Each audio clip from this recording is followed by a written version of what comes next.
श्रीमती भावना बोरा। माननीय अध्यक्ष महोदय, कबीरधाम जिला जो कि धान और गन्ना बाहुल्य क्षेत्र है और जहां धीरे धीरे कई क्षेत्रों में वाटर लेवल बहुत ज़्यादा कम होते जा रहे हैं, तो उससे संबंधित जो प्रश्न है, जो पूरी जनता की साइड से एक मांग आई थी कि प्रश्न विधानसभा में होना चाहिए, वो ये कि कबीरधाम जिले के अंतर्गत जनवरी 2020 से लेकर के दिसंबर 2023 तक की जो सिंचाई परियोजना है, जलाशय निर्माण है, एनीकट या स्टॉप डैम है, उसके लिए कितनी राशि स्वीकृत हुई है, उसमें से कितने कार्य पूर्ण हैं, कितने कार्य अपूर्ण हैं, और जो कार्यों में अनियमितता या भ्रष्टाचार पाया गया है उनमें कितनों पे कार्यवाही हुई है, और कार्यवाही होने के बाद भी कुछ लोगों को काम वापस से उनको टेंडर उन्हीं के नाम पे दिया गया था, तो इसका क्या कारण था, ये जानकारी चाहिए थी। माननीय अध्यक्ष महोदय, जो हमारे कबीरधाम जिला के अंतर्गत जो सिंचाई के परियोजना और जलाशय निर्माण और एनीकट का स्टॉप डैम का निर्माण के लिए जो राशि स्वीकृत की गई, उसमें बीजा बैरागी डोमाटोला एनीकट कम काजवे का काम पूर्ण किया गया है। लेकिन इस वर्ष अत्यधिक वर्षा के कारण से वहाँ पर जो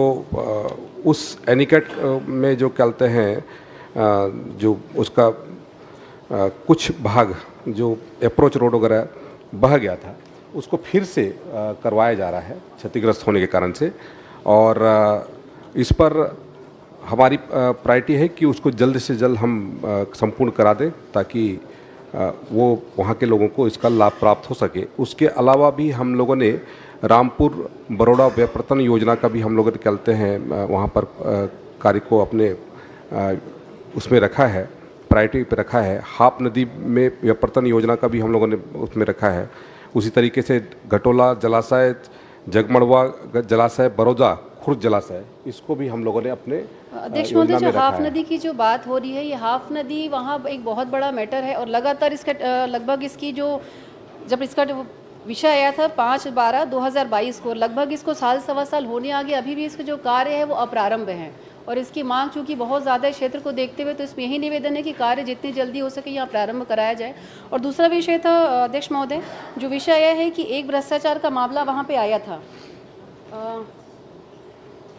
विकासखंड लोहारा में स्वीकृत बीजा बैरागी डोमाटोला का जो मैटर है, तो ये वापस से भ्रष्टाचार पाने के बाद भी उसी कंपनी को और उन्हीं को वापस ये काम ठीक करने के लिए दिया गया, जिसको ठीक करने के बाद भी उसकी जांच अभी तक की अपूर्ण है। तो अगर एक बार कोई जांच में भ्रष्टाचार पाया गया है और दोबारा अगर हमने उसी को वापस काम दिया है और उसके बाद उसकी जाँच भी नहीं, तो मुझे लगता है विषय एक बार जाँच पे लेना चाहिए। जाँच पूरा कब तक करा लेंगे मंत्री जी, बस इतना ही बता दीजिए। माननीय अध्यक्ष महोदय, हाप नदी व्यप्रतन योजना के संदर्भ में माननीय विधायक जी ने जानकारी चाहिए है। तो पहली बात तो ये है कि इसका निविदा हेतु 7 ग्रुप, एक जो शीर्ष कार्य है और बाकी जो 6 ग्रुप नहर कार्य है, उसकी आमंत्रित हम लोगों ने किया था, और उसमें 2 निविदाकारों ने भाग लिया, और बाकी जो नहर का काम है उसका काम को अभी तक किसी ने निविदाकार ने भाग नहीं लिया, उसके कारण से थोड़ा सा लंबित है। और दूसरा जो आपने कहा कि इसमें जो भ्रष्टाचार हुआ है, भ्रष्टाचार नहीं हुआ है अध्यक्ष महोदय। उसमें जो अप स्ट्रीम के बाई ओर की जो विंग बाल है और डाउन स्ट्रीम में जो बाई ओर का जो प्रोटेक्शन और कहते हैं बाई ओर का कहते हैं मिट्टी का जो अप्रोच रोड है, वो बह गया था। उसको फिर से उस अधिकारी के वहाँ के जो ठेकेदार है उसी ठेकेदार के माध्यम से करवाया जा रहा है, ताकि वहाँ के लोगों को इसका लाभ मिल सके। अध्यक्ष महोदय, इसमें एक विषय और था, जो पड़की पार डैम की जो हम बात करते हैं, जिसका सर्वे भी हो चुका था, और सर्वे होने के बाद में लगभग 40 गाँव जो उससे प्रभावित थे, जहाँ वाटर लेवल की स्थिति आज भी ये है कि सुबह 4-5 बजे लोग वहाँ पे लाइन लगा करके नलों से पानी ले रहे हैं। और दूसरा सुतियापाट नहर विस्तारीकरण की जो बात जो लगातार पिछले 5 साल में जिसके लिए बहुत आंदोलन भी हुए हैं, मेरा इसमें एक ध्यानाकर्षण निवेदन ये भी रहेगा कि इस विषय को गंभीरता से प्रश्न करिए। प्रश्न क्या चाहते, क्या हैं आप, ये बताइए। ये विषय सर्वे पे आ चुके हैं, लेकिन उसमें अभी तक की कोई कार्रवाई हुई नहीं है पिछले 5 सालों में, तो इसको आगे विषय कार्यवाही के लिए मुझे लगता है इस पे लेना चाहिए। पड़की पार डैम और सुतिया विस्तारीकरण, नहर विस्तारीकरण का जी अध्यक्ष महोदय, इसको मैं अपने दिखा लूंगा। चलिए, बहुत अच्छा।